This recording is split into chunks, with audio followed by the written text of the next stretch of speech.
बाबू रोग, अब एक और रोग आएगा। अचानक तो कमिटमेंट कर लेते हैं, अचानक बाबू हम टाइम टेबल बना लेते हैं। ध्यान से रहें, टाइम टेबल बन के तैयार है। सुबह 4 बजे से उठेंगे, 4 बजे से 4:30 बजे तक फ्रेश हो जाएंगे, 4:30 बजे से 4:45 तक चाय, 4:45 से लेके 7 बजे तक जीएस, 7 से लेके 10 बजे तक मैथ, 10 बजे से 10:30 तक भोजन, 10:30 से 11:30 बजे तक आराम, 11:30 बजे से 12 बजे तक सीरियल, 12 बजे से 4 बजे तक, 12 बजे से 4 बजे तक नहीं उठेंगे, पूरा करेंगे रीजनिंग और मैथ जीएस सब। फिर 4 बजे से 4:30 बजे तक घर में लोगों से बात करेंगे, 4:30 से 5:30 तक मोबाइल के स्टेटस पे डाल दिए कि आप मुझे कॉल कर सकते हैं। अच्छा एक बात बताइए हमें, आप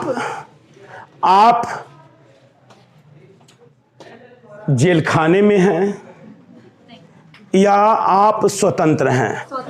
शिक्षा तो स्वतंत्र ग्रहण की जाती है।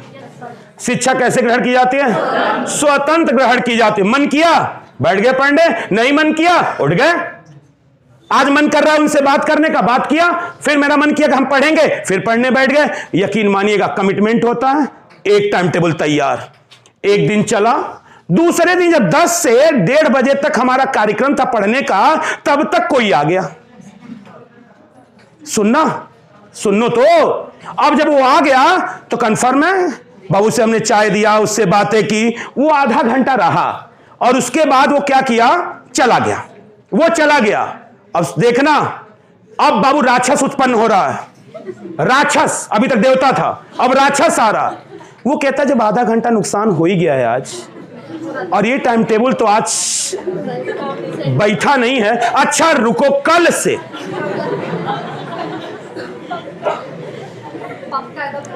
कल से। ये सबसे बड़ा दुश्मन है।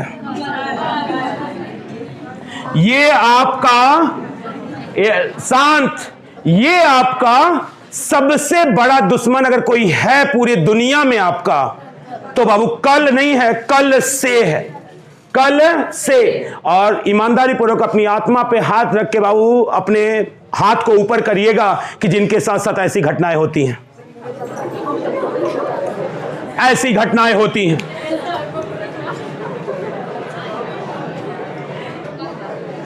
कल से, कल से याद रखिएगा। आप कहोगे इसका उपचार क्या किया जा सकता है जो आप कह रहे हैं कल से? जो ही दिमाग में आए कल से, उसे कहो हां कल से, और किताब लेके बैठ जाओ। नहीं, आज से नहीं, आज से नहीं, अभी से नहीं, कल से। कब? कल से, और किताब लेके बैठ जाओ। वही कल से एक दिन आपकी जो आपका दिमाग है वो सूचना लेना चालू कर देगा कि जब कल से यानी अभी से, अभी से, अभी से, जब दिमाग में आए कल से, किताब लेके बैठ जाओ। अब कहोगे इसके लिए नियमित और इसके लिए अनुशासित होना पड़ेगा। तो आप तो जानते ही हो कि शिक्षार्थी का पहला धर्म ही होता है अनुशासित। अगर वही नहीं है तो आगे के सारे कार्यक्रम फेल्ड होते चले जाते हैं, आगे के कार्यक्रम। दूसरा कंडीशन, दूसरा असफलता से भय। किससे भय? जो जिसका वजूद नहीं है, उससे भय। जिसका कोई दुनिया में वजूद नहीं है उससे भय। जिसका कभी कहते ही नहीं कि दुनिया में वजूद है। भाई जिसने कहा कि मैं असफलता से डरता या डरती हूं, तो मेरा पहला ही प्रश्न होता है कि ये होता क्या है? आप परिभाषित किसे करोगे कि ये असफलता है? जो यूपीपी पा जाएगा वो एसआई के लिए लगा हुआ है, तो क्या कहो? यूपीपी असफल हो तभी तो एसआई के लिए लगे हो। जो एसआई हो गया वो डिप्टी एसपी के लिए लगा हुआ है, वो पीसीएस बनना चाहता है। जो पीसीएस बन गया वो आईएएस बनना चाहता है। जो आईएएस बन गया वो कैबिनेट सचिव बनना चाहता है। जो अध्यापक बन गया वो टीजीटी में जाना चाहता है। जो टीजीटी में बन गया वो पीएचडी करके बाबू लेक्चरर बनना चाहता है। जो लेक्चरर बन गया वो असिस्टेंट प्रोफेसर बनना चाहता है। अब हम तो यही पूछना चाहते हैं, तो फिर इस शब्द की महिमा कहां है? किसको कहोगे असफलता? यानी टीचर बनना असफलता, यूपीपी पाना असफलता, एसआई बनना असफलता, आईएएस बनना असफलता, पीसीएस बनना असफलता, यानी इनको हम कहते हैं असफलता की कटघरी में है, क्योंकि महत्वाकांक्षा जब तक जीवित है तब तक इंसान जीवित है, अन्यथा वो मरा हुआ है।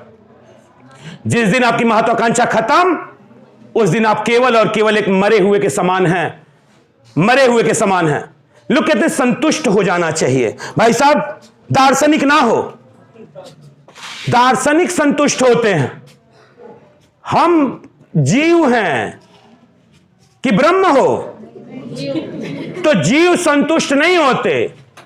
जीव एक के बाद एक लक्ष्य की प्राप्ति करते हैं। यहां हमने योग सिखाने के लिए और दर्शन सिखाने के लिए आपको नहीं बुलाया है, और ना आप यहां आए हैं कि योग सीखने चलेंगे, दर्शन सीखने चलेंगे, सत्य क्या है इसकी खोज करने चलेंगे।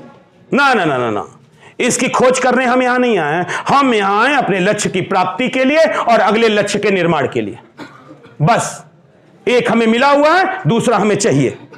जिस दिन दूसरा मिलेगा उस दिन तीसरा चाहिए, और तब तक चाहिए जब तक की जान है, जब तक की जान है तब तक चाहिए। बस एक ही उद्देश्य ही होता है। यानी जब आपका मन करता है कि अब इससे ज्यादा हम नहीं पढ़ पा रहे हैं, तो उसी 3-3.5 घंटे को 4 भागों में बांटो, और उस 4 भागों में बांटने के बाद उठो फिर बैठो।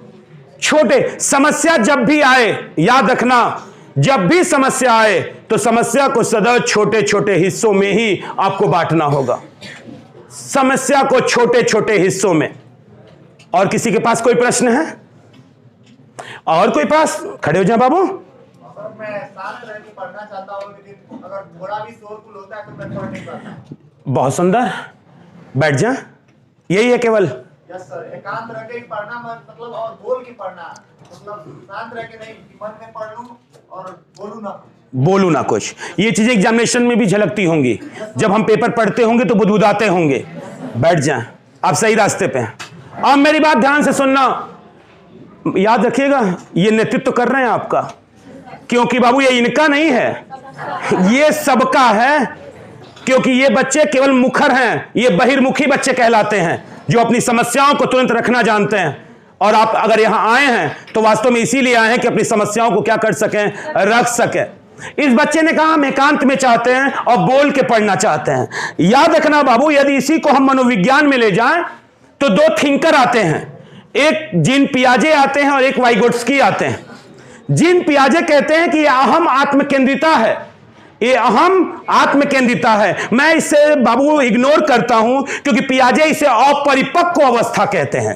अपरिपक्वता कहते हैं, ये मैच्योर नहीं है, ये बोल रहा है, ये मैच्योर नहीं है। याद रखिएगा, वाइगोट्स्की इसके खुले समर्थक हैं और कहते हैं कि तो झूठ बोल रहा, ये बोल नहीं रहा है, ये अपने कार्यों का नियमन कर रहा है। यानी जब ये बोल रहा है तो इस शब्दों को चबा रहा है और उसे आत्मसात कर रहा है।